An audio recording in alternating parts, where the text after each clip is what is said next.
guys, and welcome back to Ageout.RiseUp. In today's community story, I interviewed Stephanie Louise. Stephanie, she's like one of those soul sister type of people, right? Like you just connect with certain people, and I definitely had that in the conversation with her.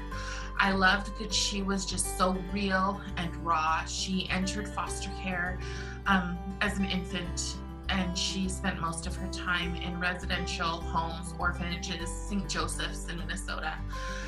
I think that it's important to get these stories out, especially right now as we are dealing with the holidays. I think that it is it's just really important to know that there are other people that have traveled in similar instances. And I just really want as many people to understand that during these holidays and during these lockdowns and during all this time of uncertainty and a time of kind of feeling hopeless, that there is a direction, that we can move forward and we can move up. And she just has a great story about rising, about taking the steps that she needed to create life on her own terms. So I hope you enjoy. Good morning, Stephanie. Thank you for coming on the show. Thank you. Good morning. I'm really excited to have you. It has been a while since we've kind of been talking, so I'm really excited. I know you're in school right now, and so like just finding the time. Are you on winter break already or not yet? Yes, finally I am as of this today, actually. Oh, wow. Yeah. Well, congratulations. So how much more do you have left of school? Feels good to have a break in there. I am on break now for winter, and then we start back spring semester, which is after the new year, so January. That goes until May, and then summer semester starts in June. And I go June to August, and then I should graduate. So I have 2 semesters left. Wow, and what are you studying? Social work with a minor in family studies. That is really awesome. I love that. And because you are a person who's aged out, that is a huge accomplishment. Thank you. I feel like it definitely is. It's kind of full circle. Maybe. I'm super excited about what the future may hold and being able to make any kind of impacts, big or small, and positive changes within the system, hopefully, and something that's near and dear to me. Well, I definitely want to talk about that, but let's go all the way backwards to how did you get into foster care in the first place? I was still fairly young. I would say from what I know, I was 18 months old the first time I had entered foster care. Due to having 2 biological parents severely mentally ill, alcohol and drug addicts. My mother is bipolar and my dad was schizophrenic, and they had substance use problems. And so I guess it kind of just started with respite care, which is short term. And then it kind of went on from there into like short-term foster care placements. It kind of went on like that for a few years, back and forth, back and forth. My earliest memory, actually, though, of foster care is probably not until I'm in 2nd grade. And did you live with those people for a long time? Was it a good experience? My father has been in prison since 92. So he was never really a part of the picture. My mother would get help and she would get me back per se, and then something else would happen and she would have me, get me removed again. And that's what I mean by the back and forth. It just kind of went back and forth like that until about 2nd grade, and that's when her parental rights were terminated. I kind of bounced around between foster care homes and places like St. Joseph Home for Children, which is kind of like a dorm is the best way I can explain it. It's a big building. There's a cafeteria. There's staff that run it and supervise. But ultimately, it's a home, a large home for children of all ages. So is it a group home? I would say it's more like residential, like kind of like a group home or an orphanage. I know we don't really use the term orphanage, but That's pretty much what it was. There's a nursery for young babies all the way, to kids 16, 17 years old that are just placed in different parts of the building. They kind of have their own sections of housing units within this building. And sometimes kids are just placed there until they are able to find a home, and some are more long term where they just stay there. And were you a long term or did you go back and forth? I was back and forth, yep, until I was about 8 or 9. And that's when the county decided that they were going to terminate my mother's rights. And because no family came forward, I was then placed as a ward of the state, meaning that I had no family and nobody was coming for me. So, did you go into the traditional foster homes? Were you in multiple homes, or were you mostly in this residential type center? We'll just call it an orphanage. I think that works. Yeah. I was at St. Joseph's home, the orphanage, quite a bit. By the time I'd aged out, I was told that I had been there 17 times. Well, I'd aged out at 17 and a half, meaning I had been there one time of every year of my life until the time I aged out at some point in time. I did live in respite homes, which are the short-term homes until they find you somewhere else to go. I was in the foster care, long-term foster care homes where I would be there for, for most of us foster care kids, a long time for us being in a home was 2 months, you know what I mean? 3 months, 4 months, if 6 months, a year if you're lucky. And then I was also in some of those orphanage type settings or group homes where there's multiple kids in a setting. So, did you even have the time? Did you connect with any of the foster homes that you were in? Or did you always know that they were not a permanent option? I was very, I would maybe say more so when I was younger, I remembered trying.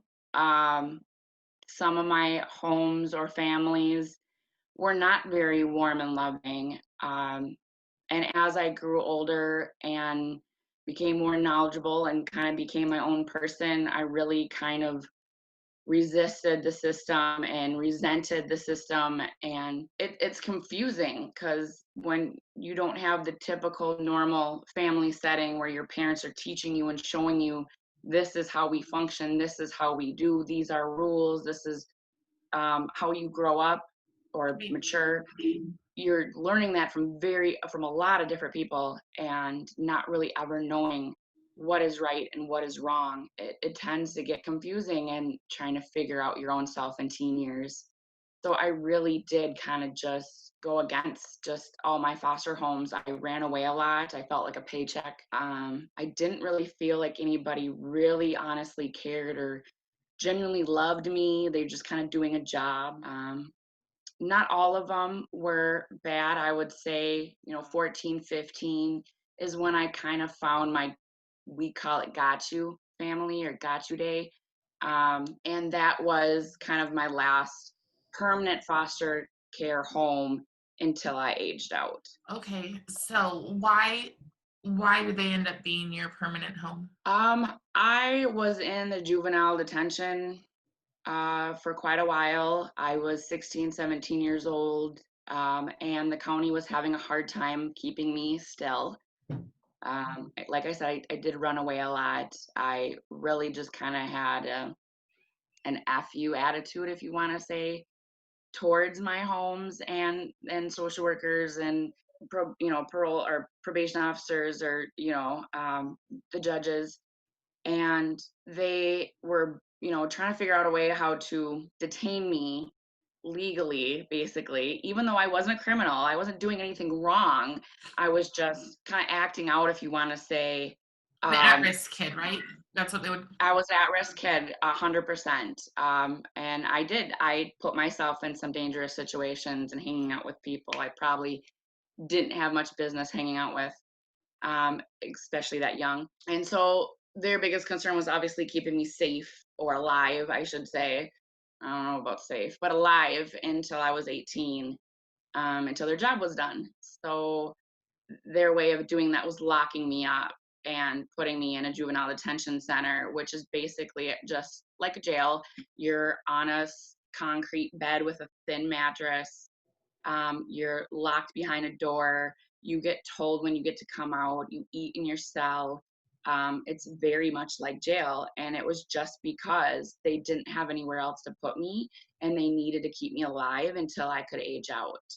So at that time, I had a wonderful guardian ad litem, and I really do feel like she saved my life. You want to go ahead and explain for the audience if they don't know what a guardian ad litem is? I'm surprised that some people do not have one. Yes, How's that yes, and I possible? feel like it is so detrimental to these kids. Like that did amazing things for me. It really kind of softened my heart a little bit, and she showed so much care and compassion. And it's somebody that's appointed from the courts to take care of you basically and look out for you in your best interest, not what's in their best interest, but what's in the child's best interest. So they really do talk and listen. You know, if they're good ones, they talk and they listen to you and they take you in consideration and how you're feeling and what you've been through and where you want to go, where you don't want to go, you know, maybe places they're trying to put you back to, you know, that you don't want to go back to. They are the ones that basically speak up for you in court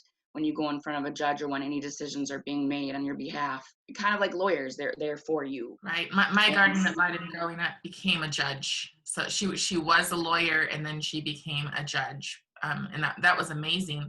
For just for the audience, a lot of people have what's a CASA. Now, a CASA is a volunteer that's just kind of one tier underneath the guardian ad litem. A guardian ad litem, like Stephanie said, is court appointed and it is their job, but it's so vital for people, especially people like Stephanie, who are moving from just time to time to time. I think she's 17 times. Is that what you said? You went back and forth? that's just in that orphanage. By the time I aged out, I was in 35 placements altogether.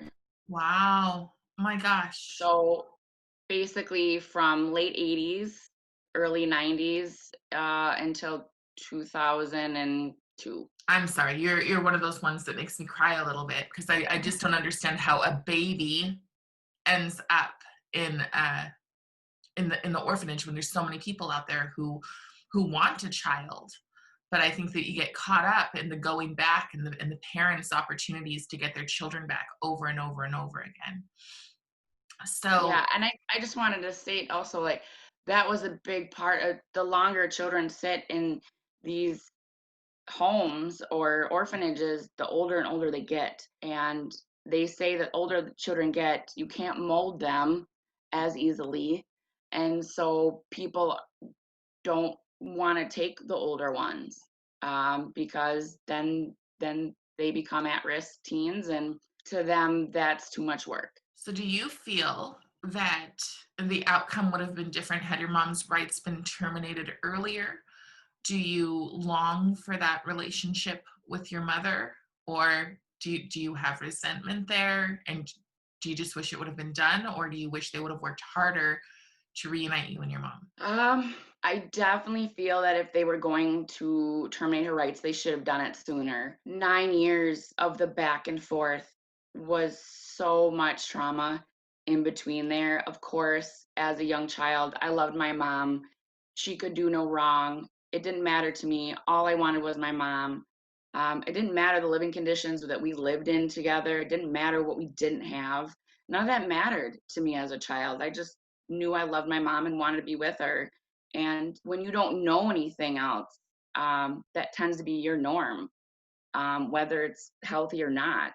And I do feel that they should have worked harder back then to reunite, um, especially parents who are mentally ill, which is no fault of their necessarily their own. They didn't choose to have those conditions or the severity of some of those conditions that come with mental health. Um, the substance abuse is a way that they self medicate or to get away from their realities. And I know that she had worked with county workers and other healthcare advisors, but there just wasn't anything helping us like join back together. It was just like getting me, taking me away, and then she would end up in a psych ward, or she would have to be put on another medication. I think at one point her medication cocktail was of like 15 pills, you know. So, and I remember seeing these pill bottles or these containers, just thinking like, wow, that's a lot, and even as young as I was like, that's a lot. And I don't know how that would be beneficial to the situation necessarily, if medication sometimes comes with side effects and other things that go along with that. And I think that there could have been, maybe, and I hope that there are better and healthier ways now to reunite the family, to work So on did things she like that. come And to visit you when you were at St. Joseph's? Is that right? yep. No, her rights, for a little while before her rights were completely terminated, she would have supervised visits with me in the meeting room. And then it was a slow process. They really drug it out. Not that I would have wanted the rug pulled out from underneath me, but yeah, I do feel like it actually did more harm than good. Because I always get my hopes up. Oh, she's coming. She's gonna come get me. I'm not gonna be here that long, and my mom's gonna come get me. And ultimately my mom didn't have really much say in anything. And at that time I didn't understand that. So that's hard to process as a child. And we did have like our last initial visit, where we got to say a few last words to each other. But mind you, I'm an 8-year-old, 9-year-old girl. So I really still didn't understand the fullness of what was really going to happen and what my next years were going to look like. So when I aged out, I requested for my social worker to help me find my biological mother. I just had this yearning, like this desire, like I didn't know if we were gonna have a relationship or not. I just had so many questions, and I just was so curious to see where she was at. And so my social worker had found her social worker and connected us. We had one big meeting together, the initial visit.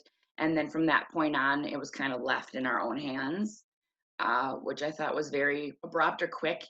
It was just like, here you guys go after, you know, 19 years of nothing.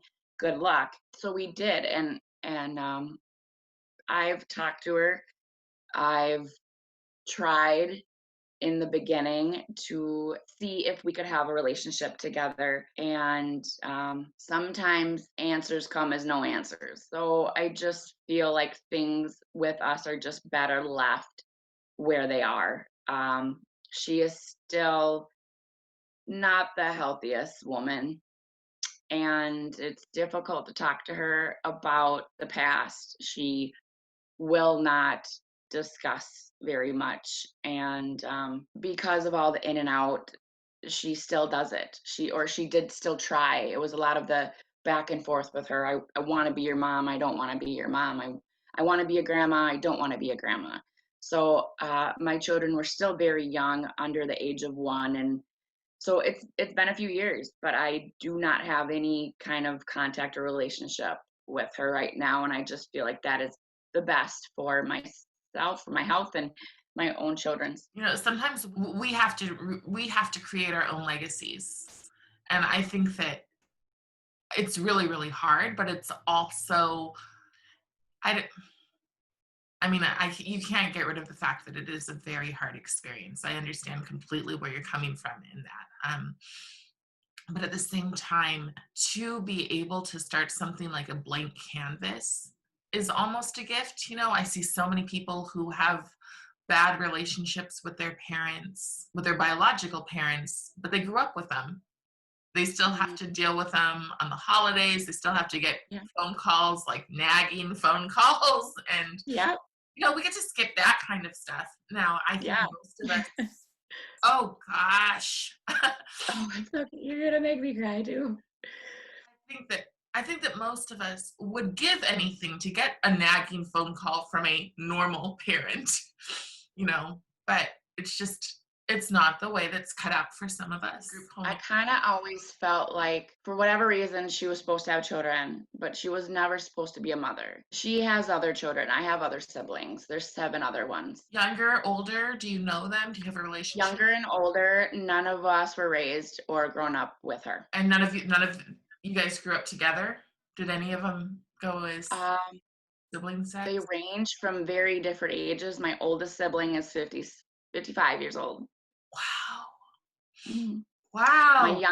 My youngest sibling will be 34 in February, and I only know 2 out of the 7. Wow. Okay, so let's go back to the group home experience. Sure. Were there any good things?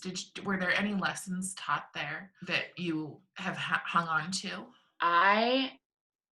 Despite how hard my growing up was, I don't know if I would change a whole lot, just because I got to be exposed to so much, like culturally, and different backgrounds and ethnicities and cultures and music and foods, and I really cherish that. I love it. There's not a ton of white people, I feel like, that have had as much exposure to different cultures, race, genders as I have growing up in the system, or in the group homes and foster homes that I've grown up in. Oh, I'm sorry. Do you feel like it gave you a sense of belonging? No. No, you did not feel like you belonged in the group home either. No. The reason I wondered is because I have this theory, and I could be completely wrong. I never went to group homes because I was told that group homes were for bad kids and you do whatever you can to stay out of them. But I've interviewed quite a few people who have said the group homes were the best experience of their lives. They felt more like it was, everybody was in the same boat in the group home, as opposed to being the one child or one of a few children in a foster home. And I've wondered if group homes or orphanages are the way to go until a child is adoptable. And then they can meet adoptive families that would come when they're legally free.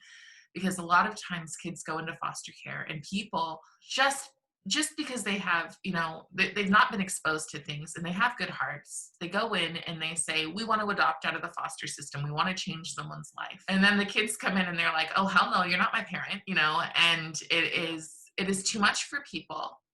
But I wonder if they got to meet a person regularly, like people came and visited them, and then they went to their home for the weekend, and and they dragged it out. But in that meantime, the kids are all being treated the same way, ideally, and I wouldn't support it if it wasn't in a way that was, they're getting top education, they're getting their mental health needs met, they're getting dance classes, art classes, all of these things. I would just wonder if that would be an alternative to the foster system. As an aged up person, do you feel like that would be better, or do you wish you would have landed in a foster home and stayed? I had the option of getting adopted. My social worker had came to me when I got a little older and said, hey, instead of bouncing around and going to all these homes, do you want to try adoption? Because at first I was resistant to it, because I had this hope that my mom was coming back for me. Once I finally knew and understood that she was not coming back for me, I did say, let's try it. At this time, I'm like 12 or 13 years old. And I was placed in 2 failed adoption homes. By that meaning that, they were families that were going to, or looking to adopt me. But then the first one backed out and the second one was very abusive. I had to literally escape that home. So as a social worker, what would you do differently to protect kids from ever going into that situation in the first place? They need to believe them. They need to listen to them. I reported so many times that I was being punched in my eye, that I had my head hit against a wood floor, multiple times, because I didn't make enough toast. That I was told that I could still see my grandparents, my biological grandparents, who were still a part of my life, even though I was not able to live with them. They would still take me, for visits when they could. And when I got into this abusive home, they were telling the county that I was seeing my grandparents, or at least talking to them, writing them. And that was not true at all. I was not believed. And I was taking a city bus. I took a city bus to school, and I was crying. My eye was black and blue and swollen from just being punched in my eye by this family's the mom of the family, who were in the process of trying to adopt me. They did do a few visits at first. I did go there to visit or do weekend visits, and everything was fine. It was great. They had other kids that they had of their own, and then they had other kids that they had adopted from the foster care system. The house was great. They had pets, which I loved. They bought me a new bike, things I had never seen or had. I was suddenly given, and the excitement of it really made me, excited to be adopted and to be a part of a family. Finally, they were going to give me their last name, so I would feel more a part of the family. So I was like, yeah, this family really loves me, and they must really want me. But after those visits stopped, a whole nother side of them came out. And it wasn't just myself, they were abusing the other children as well. However, those other children were legally adopted, and I had asked my social worker to remove one of the other children who were younger than myself at the time. So I'm, 12, 13. This kid had to, I think he was like 8 or 9. And when I mean abuse, I'm talking abuse. I don't mean just spankings, where there's obvious marks on our bodies, that we're covering up and lying about when we're going to school. And when asked, I was told to tell them I had, got a football to my eye. I was a very kind of tomboy kid, and I climbed trees and played football and kind of roughed house. And so it was believable, I guess, for the most part. But I got on a city bus that day, and I was crying, and this lady had sat down next to me, and she had a yellow Discman, and she was listening to music, and she handed me one of the earbuds to listen, one of the headphones to listen to. And we just sat there and listened, and she started talking to me, and she asked me what happened. And I said I was playing with a football and I got it in my eye. And she said, that doesn't look like a football bruise to me.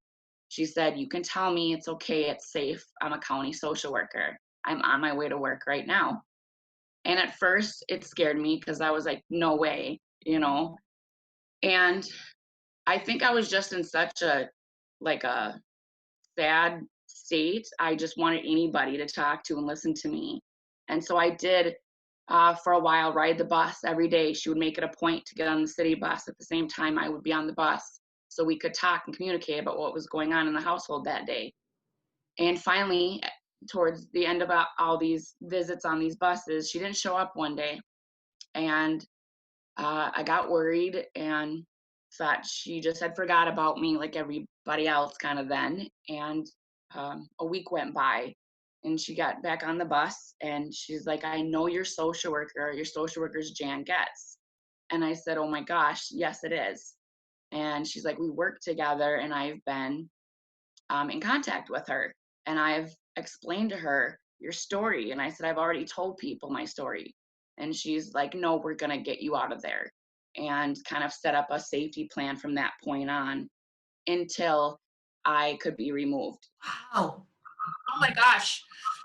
Yeah. First off, that's an amazing social worker. That's the kind of social worker Yes. you need. And I think that that's how most social workers enter. They want to be that person, and then they get so burdened, or they get so caught up in the bureaucracy, that for many of them it's a very short term. I know you're going into social work, but it's a very short term thing because there's so much that they often can't do. So it is amazing that you had this person. And I don't know where you stand on religion, but I think that there are people in our lives that are angels, period. And I think that that person came into your life.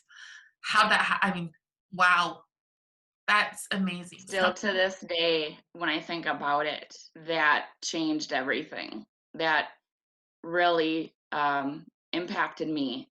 And I always kind of knew I wanted to be a social worker. I actually steered away from it for a few years because I thought that it would hit too close to home. But ultimately, the drive or the yearning for it just hasn't gone away. And a lot of it stems from my guardian ad litem and what she did for me. She's still in my life to this day.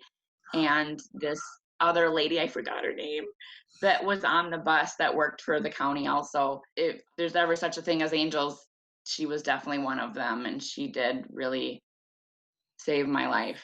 That is just a beautiful, powerful story about how one person can change your direction in life. Yeah. So, so after you left their home, you went to a family that was your gotcha family. Was that your next one?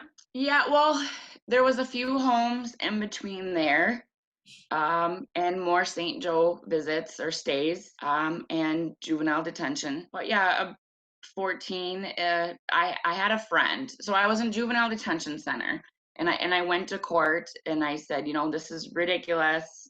I didn't do anything wrong. Why am I being locked up? And they said, well, we can't get you to sit still.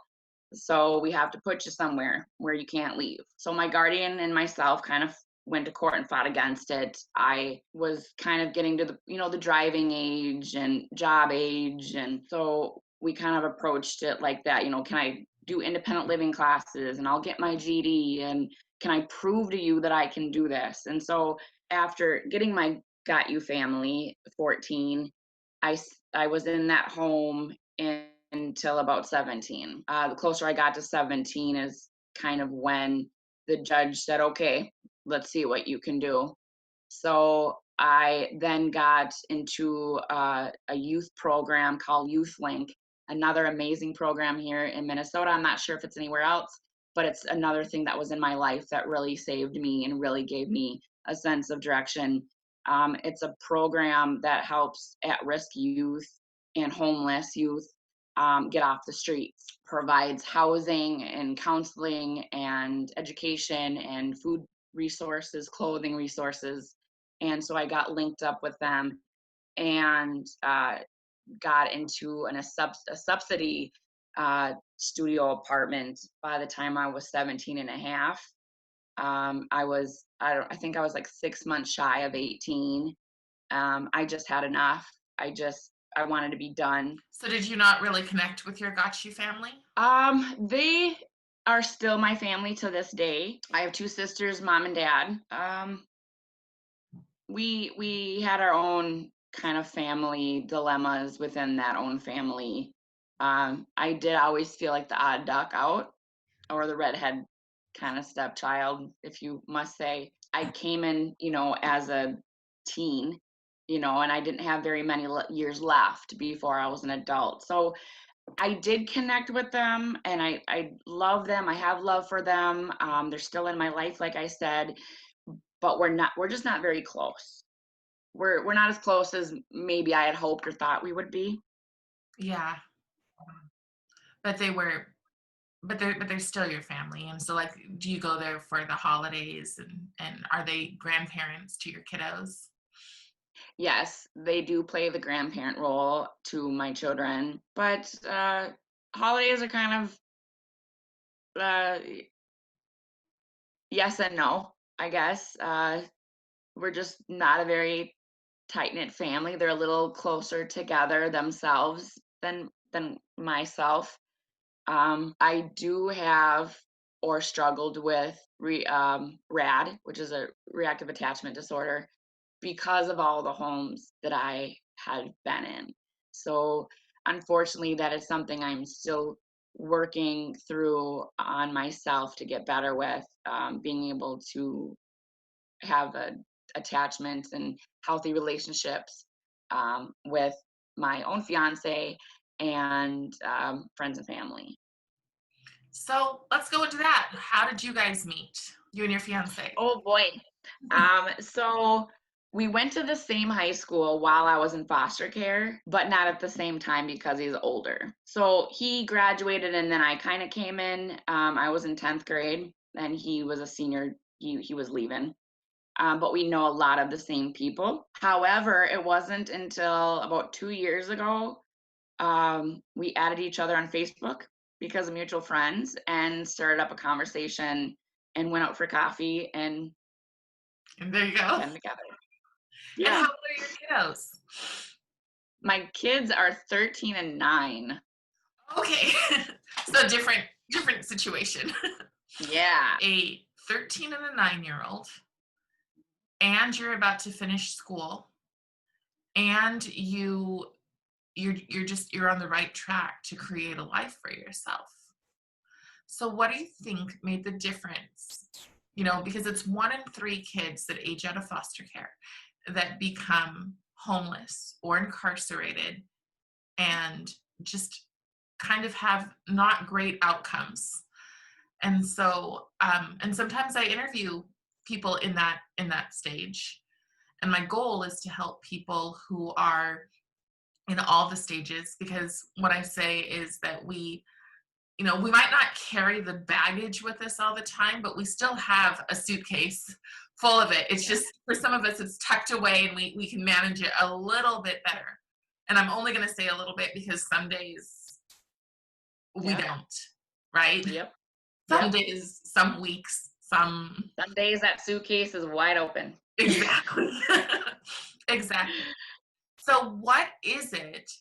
Was it this Youth Link? That's what you said it was, Youth Link?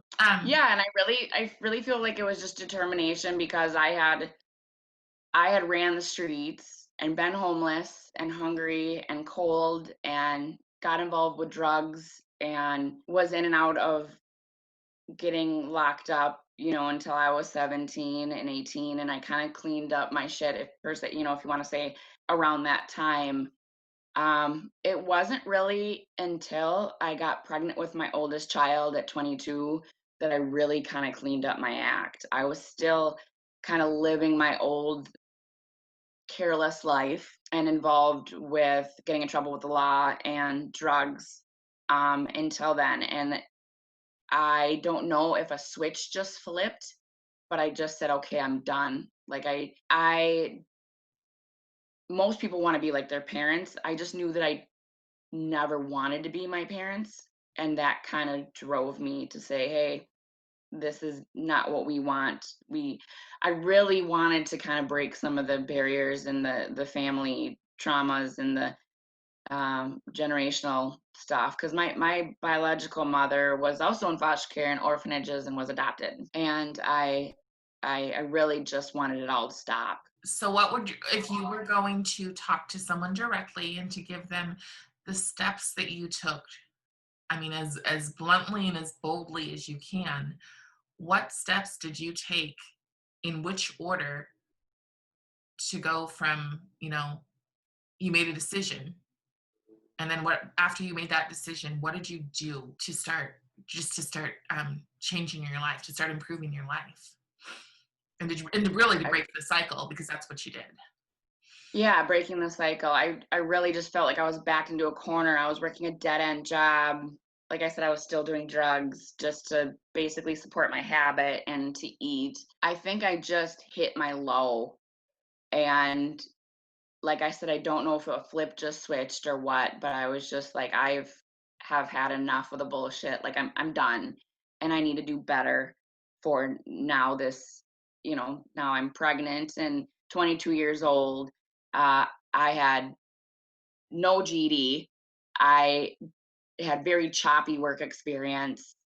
I had worked in home health care for 10 plus years and wasn't getting anywhere with it, making minimal, anywhere between $8 an hour and $11.50. I guess nowadays they pay a little bit more than what it was when I started off doing it. And I had this drive to be a social worker. Like, I want to make a difference. And there's kids out there, sorry, county, but you're messing up kids, and these kids become adults, and then you're locking them up because of shit you're doing to them.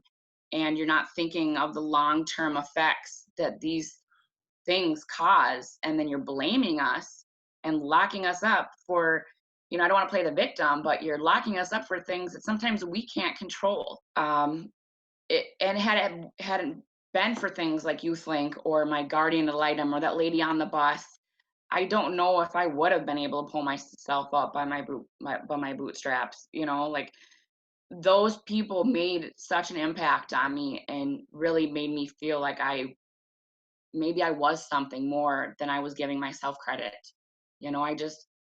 I started seeing myself kind of get wrapped up in that life, of the drugs and criminal activity and running the streets and doing illegal activities. And I was scared once I got pregnant that my child would end up in foster care. So, multiple things. Okay. So, a lot of people feel they get triggered when we use words like playing the victim or well, yeah, let's just go with playing the victim. So a lot of people get triggered when they hear words like playing the victim. I tend to be of the call a spade, just tell the truth. We're ridiculously resilient people. So I would much rather be told the truth than have smoke blown. So I just didn't want to be a statistic, and I just saw myself like, damn, I'm a statistic. You know what I mean? I'm the 3%, here I go. And I was just like, no, like, this is what they want. You know what I mean? Like, I'm not giving into this shit. I'm doing it my way and kiss my, you know what I mean? Like, I just really got to that point. It took me till I was 21, 22 years old to really look at myself and, get to where I am, and I still struggle with it. So you're 22. The switch flips, and what I'm trying to find out is what exact steps did you do? Who did you pick up the phone and say, I want to go back to school to? Or did you get online and did you look at school options? Or how did you figure out, I want to be a social worker. This is how I do it. I'm assuming, did you graduate? I had no clue. Absolutely no clue. I started college and I didn't know what word software was. And my teachers looked at me with the craziest looks, like I was just supposed to know. And they're like, how old are you? Well, at the time when I started college, I was 28. So I'm like, I'm 28, 29. How do you not know this stuff? And I was like, well, first of all, you're judging me based on how I look. That's not how I grew up. I grew up poor and in multiple homes. And I was, like, I had to go to a foster home before I even saw a Nintendo, so I was just not exposed to those things. And to be judged on that,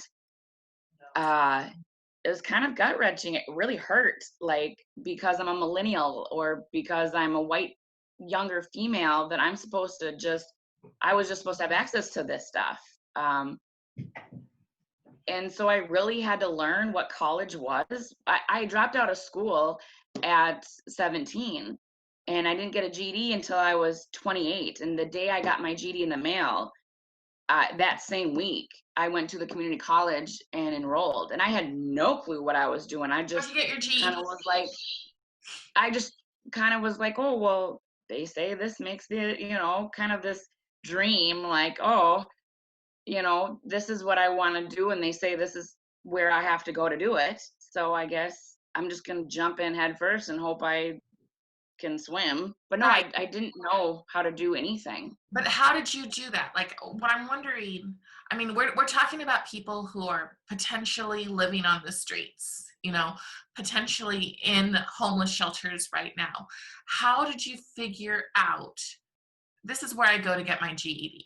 I'm like going way into the very, I want to go into that place of somebody who's completely in rock bottom, possibly an addict today. I used public libraries. I would go to public libraries and I would ask around. I would try to talk to other people who had gone to college, like, how do you do this? How do you sign up for financial aid? How do you fill out a FAFSA? What is a FAFSA? What is a flash drive? And then I just I just kind of picked a community school. Like I really had no clue what I was doing. I was just like, okay, I guess I'll go to this one because it's close to where I'm living.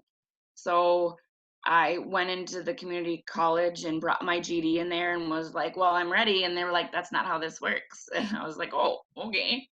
And so they gave me this huge packet of paper, and I try to fill out what I could, and I would ask other people or people around the college how to fill out these forms. There are people on college campuses that are there just for that. And I got in touch with Trio, which is a program for first generation college students or low income. And they were a big help in understanding people from different backgrounds.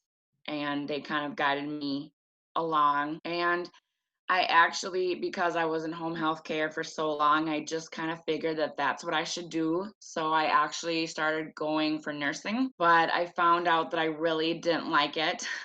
And I was just doing it because I thought that that's what I should do because that's where my experience was. And I was purposely trying to stay away from social work and human services because I just wasn't giving myself enough credit. And I didn't know if I was ready to bring what I know with me and into the field and if I could handle it. And do you feel like, I mean, right now we're in this kind of narrative, like you had said, you mentioned the don't play the victim.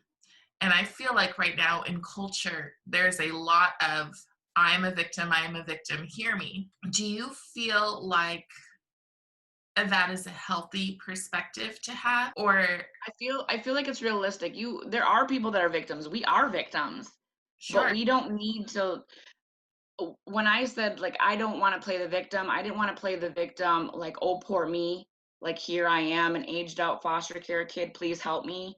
I didn't want pity from my college professors. I just wanted them to understand, look, please do not judge the shell because I grew up very different than probably what you're assuming. and I feel like that is a real thing. Like what's going on right now is people would say you haven't experienced anything because you are a white woman. Yep.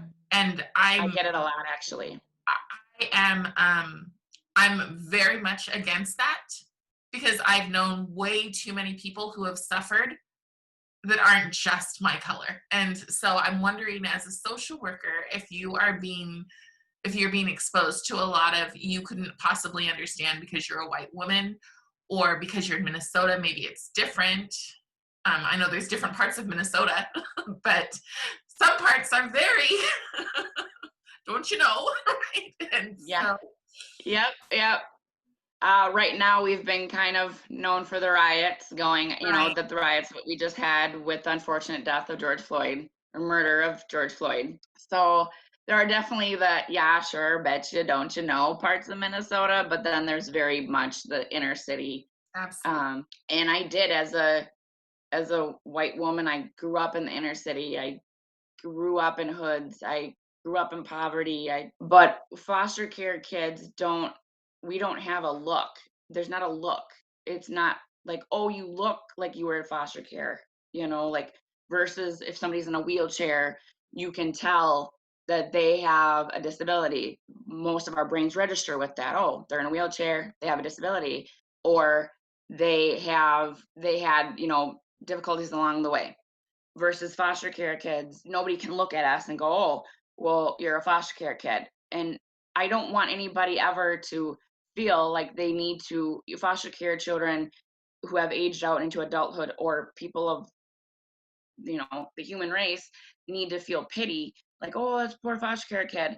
But just understand that just because I am a white woman and I look the way I do and I hold myself the way I hold myself, it's taken me many years to get to this point. And um, the best way I can relate it to is if anybody's seen the show Shameless, that was very much kind of my life. As far as like, um, there's an alcoholic dad who's always, scheming, always hustling, always on the streets, always pulling the wool over people's eyes and getting what he needs that way. And then there's a mentally ill drug addict mother, and there's all these kids, and sometimes their kids are in foster care. They're very much in poverty. They're very much on the verge of losing their house. It's a dirty home. There's a lot of people in and out. The only way to survive was to kind of live that everyday hustle. We weren't taught that police were good, because when police showed up, they were taking us away. But I also, on the other end, don't feel like all police were bad, because some of those police were taking me out of very bad situations in homes that my mother had no right or way that we should have been there, and putting us in. When I say us, sorry, I'm also saying a younger sibling that I had grown up with, until we were separated. Actually, the older we got, the county had separated us because it was getting too hard to place us both together, because we were I was an older girl and he was a younger boy. So I just want people to know that, yes, we are victims, and not to discredit that. That's not necessarily bad. It just is what it is. That's just the truth. We're the victims of the county, of the system, of foster homes, of neglect, of abuse. But at the same time, I don't feel like anybody don't label yourself that. We're not defined by our pasts. Yeah. I always say those are the things that have happened to us. We have to take responsibility for where we go in the future, which is, I would definitely agree. Which is a hard thing. And, a lot of people don't want to. A lot of people are like, I'm owed this and I'm owed this and I'm owed this, and you need to feel this way, and I need to get this. And I do think that there are things that we don't have a parent to go to and say, I want to go to college, help me. So we need those kind of things done. I'm glad that there's a first generation option for people who want to go to college. I'm glad that there are things like YouthLink, and social workers and people at colleges ready and willing to help people move ahead in life. But those people who would kind of infantilize us and treat us like those people who would treat us like permanent children, always in need of help, are not helping us. Nope.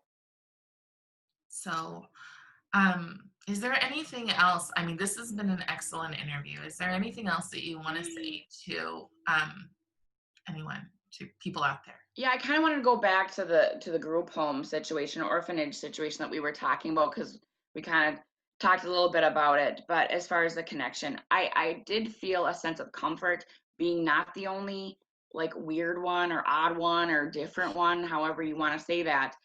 Because when I would go out in public, or go to these other schools, I went to so many schools.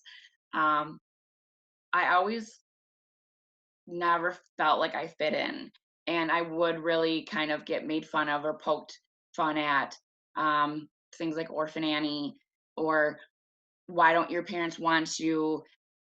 Kids are mean and they don't understand. And how, as a kid, how do you explain it to another kid? Foster care, and sometimes you just don't want to, or nor should you need to be accepted.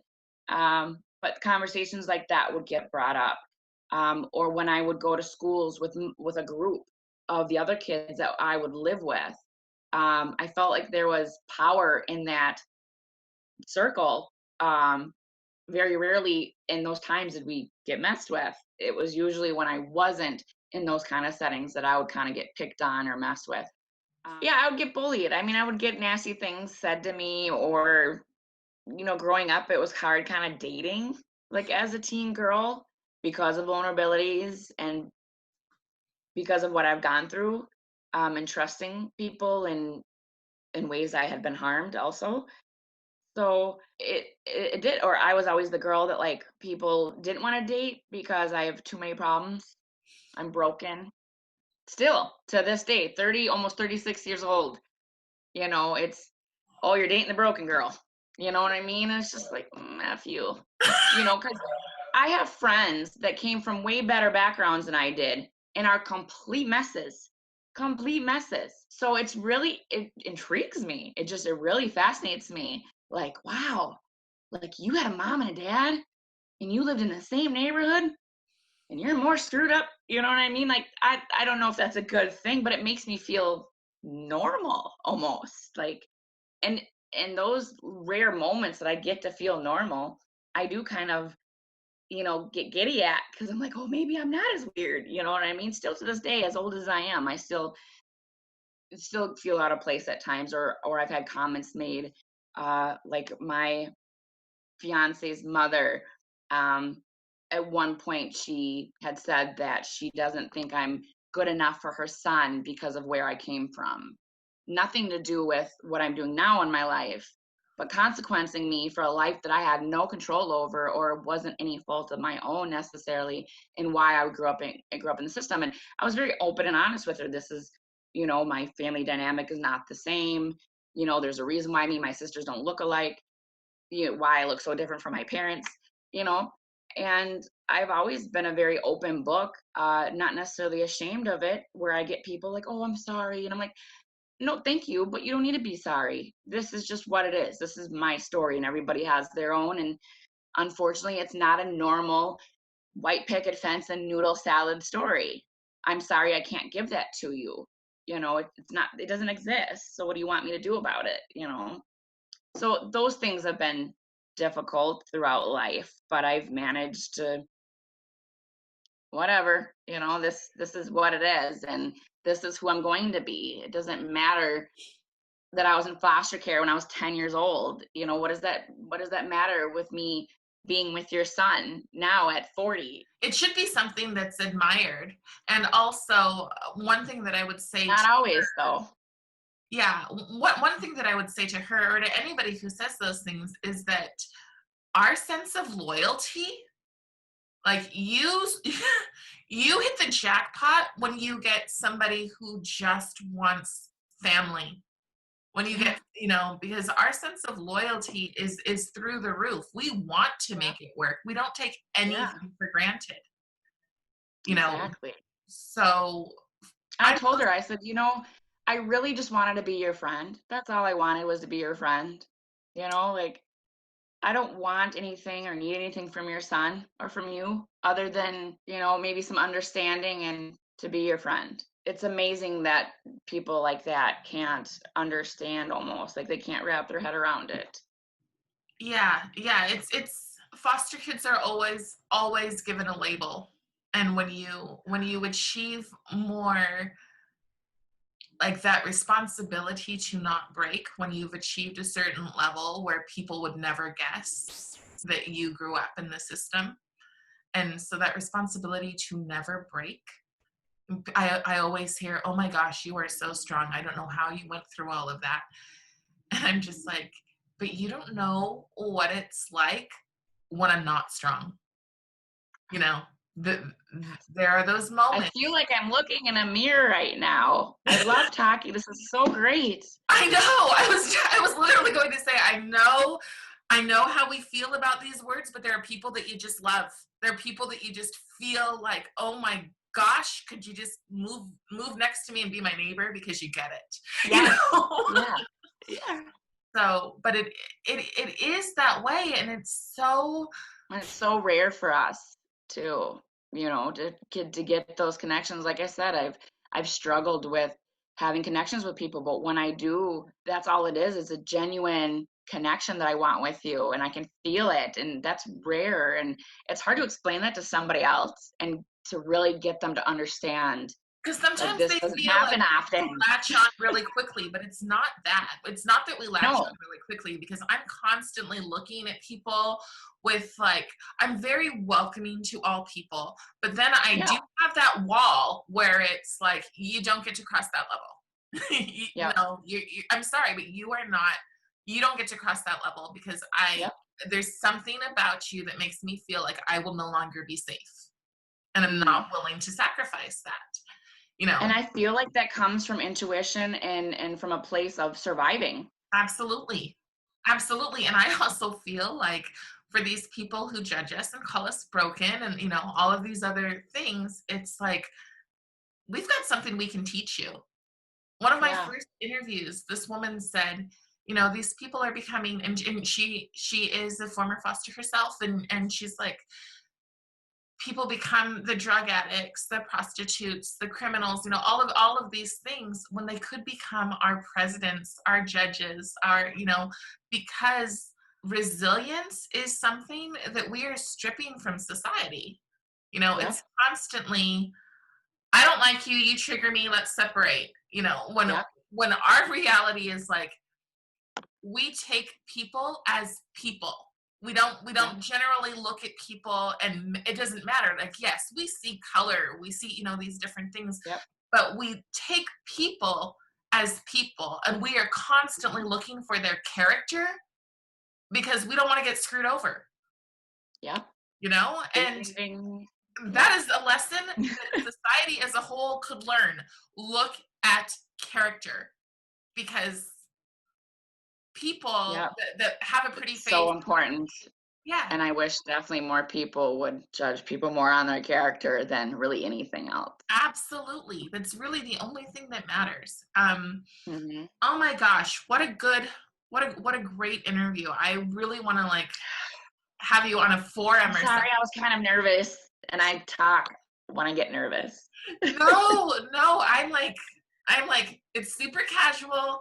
If we lived next to each other, we'd be sitting at Starbucks. That's what I tell everybody. Like, I pretty much, I'm not kind of like, yes, I have goals of being like the next Oprah, but not. I love every second of this. And thank you so much for this opportunity. I have wanted to do this since I was a little girl. Like, I've always just wanted to have the chance to just speak and let people know from a different point of view what it is. Yes. And the stories where people are overcoming, like, this energizes me. This makes me go, yes, another person is taking life by the horns and saying, screw you, fate. I'm going after my own, I'm going after what I want out of life. And I just want to commend you. Yes, I'm going to cry, but my God. Oh, air hug. Air hug. Okay. I just want to commend you because, we're in the same boat. I've got a 12-year-old, you've got a 9-year-old and a 13-year-old. And for us to change our lives so that they never experience what we've experienced, damn, that's a gold star. That's the freaking platinum star, I know, I think about it sometimes, like, it started with my great grandmother, who came from Portugal, from poverty, and had 10 children, my mom being one of them. And because of the way she was raised or not raised, she wasn't able, and then it, crossed over to me, and then she wasn't able to raise me. And I was just like, this is ridiculous. Like, I'm the third generation. Like, this has got to stop. Like, I'll be damned if my kids go through this, and I don't know what the outcome is going to be, because I was told my whole life, like, you probably won't live past 20 years old. Like, they weren't counting on me to be anything, let alone being able. My social worker told my foster mom, don't try too hard, because more than likely she's not gonna be able to fully ever be successful or functional in society. And I would never go to college. I would never graduate high school. I would never be able to have kids that weren't in foster care. Like, from day one, before I even knew who I was being told who I was going to be. And so when I had my children, it did freak me out. I'm like, oh shit, like, are my kids gonna be in foster care just because I am? Because that's all I've seen. That's the only pattern I've known. And I feel like there's this family curse, like, this is just what happens to us. And I just really wanted to see if I could go up against the odds. I was just more curious than anything. Wow. I'm so glad you did. I'm so glad you did, because Thank you. When we break just generational cycles, and when our kids know our stories, we really do, for lack of a better word, we keep them on the straight and narrow. Liam has no desire whatsoever to touch drugs, just none, because he knows he doesn't know a grandmother because of it. And And sometimes I'm like, dude, you are so legalistic. Like you can chill out a little bit. But Yeah. Well, it's different and it's hard because now marijuana is being legalized, so I've had to go back and had another talk with my oldest, so um they know some of my story. I haven't gotten into the nitty-gritty details of everything, like kind of why my dad's in prison. They know foster family, Don and Dan, as Nana and Papa. And they know that Nana and Papa are not my biological parents, and that's why we look different, things like that. Um, and I told them that one day I am looking forward to sharing the whole story, and for them to hopefully take something from it. My oldest has met my mom when he was a little younger, and so he kind of remembers her, but I had to kind of pull the rug out from that because I didn't want her to expose him to the inconsistency of, oh, I'm grandma, no, I'm not grandma, I'm grandma, because she really just doesn't know. She could lay down and have kids, but she really just doesn't have that maternal anything. It's not there. And so they know a little bit, but yeah. it's something I'm still kind of, I guess I want to make sure that when they get older, they can really understand it. And Well, you could show them this video. yes, maybe I will do that. That would be so much easier than like, here, just sit down and watch this. Yeah. You know what? If you show it to them in conjunction with some of the other ones, then it might give them more of an understanding. And if you want to know which ones are not appropriate for kids, just send me a message. because some are too much, but some are not. Well, thank you so much, and I really hope thank you. In touch. Genuinely, I really like you. So I really like you too. Thank you so much for doing this with me. Yeah, absolutely. Okay, I'm gonna turn it off. Yeah, stay in touch. Have a great day. Yes. So it's Stephanie Louise. I'm not pronouncing anything wrong, right? Nope, that's it. Okay, excellent. Bye. Thank you so much. Bye. Bye. Thank you. Yeah.